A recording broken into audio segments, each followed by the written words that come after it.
The new Super Smash Bros. Games have been the most anticipated titles of this year, and rightly so.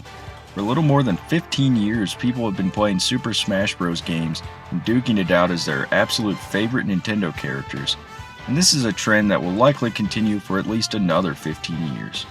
So when Super Smash Bros. For the Nintendo 3DS was announced, along with a home console version of the game a few years ago, the hype began to build immediately.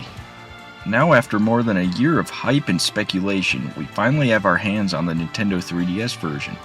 Does it live up to its predecessors? Does Smash Bros. Actually work on a handheld system? Is it as solid fundamentally in its controls, its game engine, and gameplay? Super Smash Bros. For Nintendo 3DS was released on October 3rd here in the US, and nearly a month earlier in Japan. Needless to say, I picked up a copy day one. I mean, there was absolutely no way I was going to pass up a chance to get my grubby little hands on this game as quickly as I could.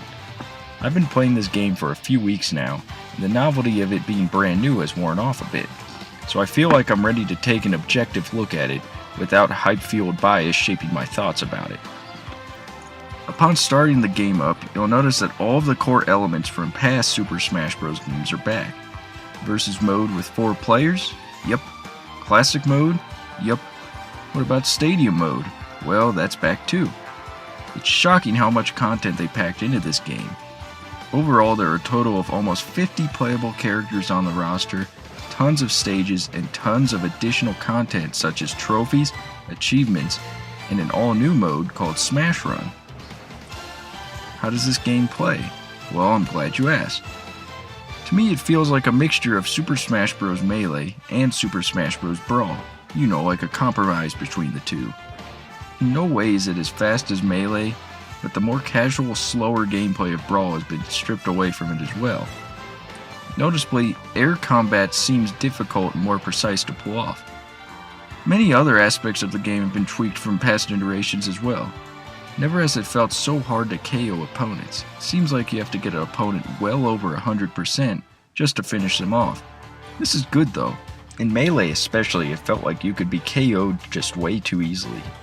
Dodging and shielding has been tweaked enough so that very hardcore players will be able to utilize these techniques so well that they might go through a whole battle without taking much damage at all. As a veteran player of the series, it's refreshing to have a game that is less casual and more for hardcore gamers. The character selection is vast and probably the best the series has ever had. I was so excited to play as Mega Man, Pac-Man, Shulk, and Little Mac.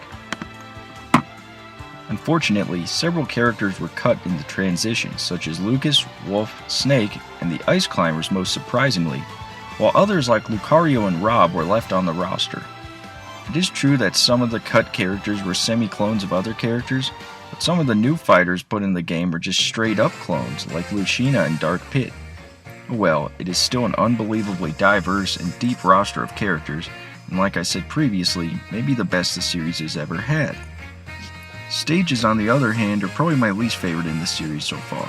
Several of them are classic stages from Melee and Brawl, and just feel a bit too familiar.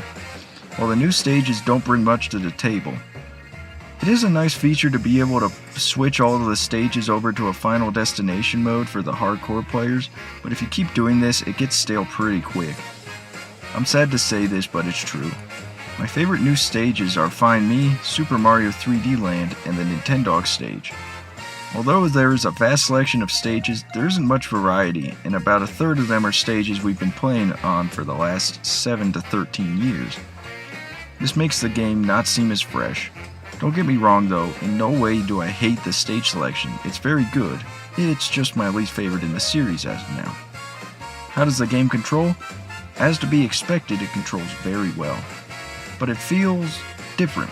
The 3DS doesn't seem to lend itself to a game like this. The buttons are sort of small and the circle pad doesn't feel as precise as a joystick. But after you get used to playing on the system, it feels as natural as 2 nuts in a sack. If you're a Smash Bros. Veteran, it's hard to transition from a GameCube controller to the 3DS, but the 3DS is a great means of control once you've mastered it.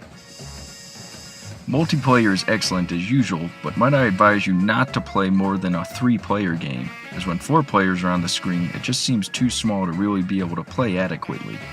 I own an XL model. I can't even imagine how hard this game would be to play on a classic or a 2D model. Overall, I really like this game because of the amount of things to do and the content to unlock. It just keeps me coming back for more. In truth though, it just feels to me like it is just there to tide me over until the Wii U version is released, and I can't see myself playing this version much after the console version comes out. But overall, it's a great portable game and a great entry in the Smash Bros. Series.